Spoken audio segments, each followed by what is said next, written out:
Hey guys, so I just want to do this video because in the manga, this chapter, it's a very special one for me.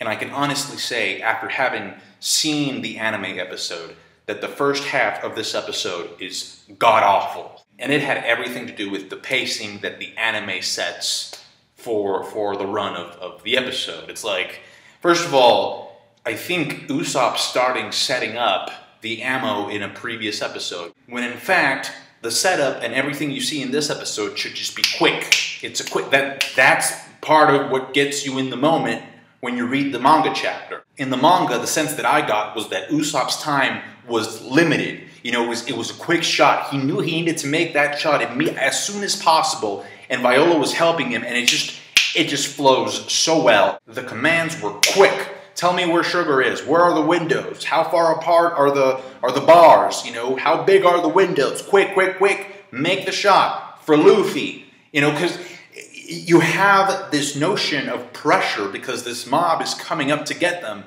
and the anime just, you know, did away with that. You know, in fact, for the first 5 minutes, you can't hear anything.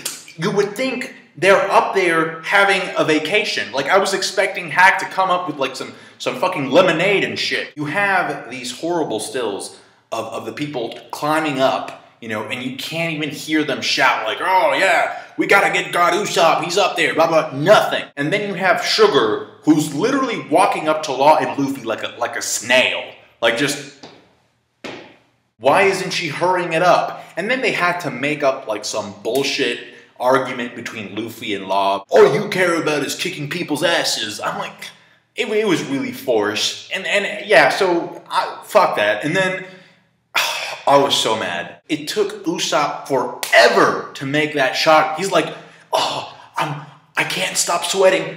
What the? And then there's this, I got up when that happened. So there's this one part where we're supposed to think that he actually makes the shot and fails. I got up, I was like, no. And then Luffy turns into like a toy robot or something.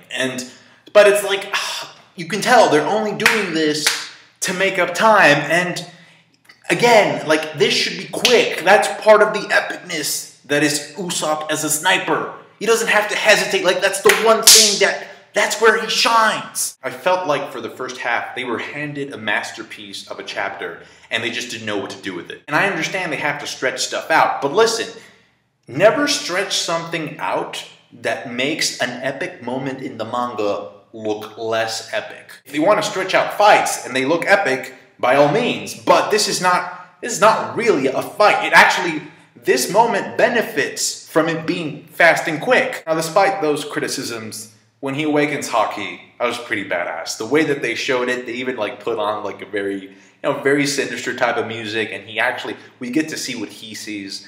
That was great. Also, the Kanjuro drawing, it made a really weird noise, and I thought that because there's a comedic sense to that KO, and I like that. It was nice. And then of course we end with Law and Luffy, finally getting to Doflamingo, Bellamy on the floor like a fucking doormat. So the final part of the episode, it kind of untangles itself and works its way up. Usopp has Haki. That moment is so epic that even though the build-up for it was kind of shitty, the moment by itself was pretty good. I'm sorry if you didn't appreciate this rant, but for me, it was a great manga chapter, and I just felt the urge to defend it. Because it's Usopp, and he's the underdog of the crew. He doesn't have abnormally disgusting strength, nor does he have a devil fruit. So when it's his moment, you really want to root for him and cheer him on. But then the anime comes in, and thank you for watching. If you like the review, you know what to do. Like and subscribe, comment, make sure to tell me your thoughts. Thanks guys, have a good night.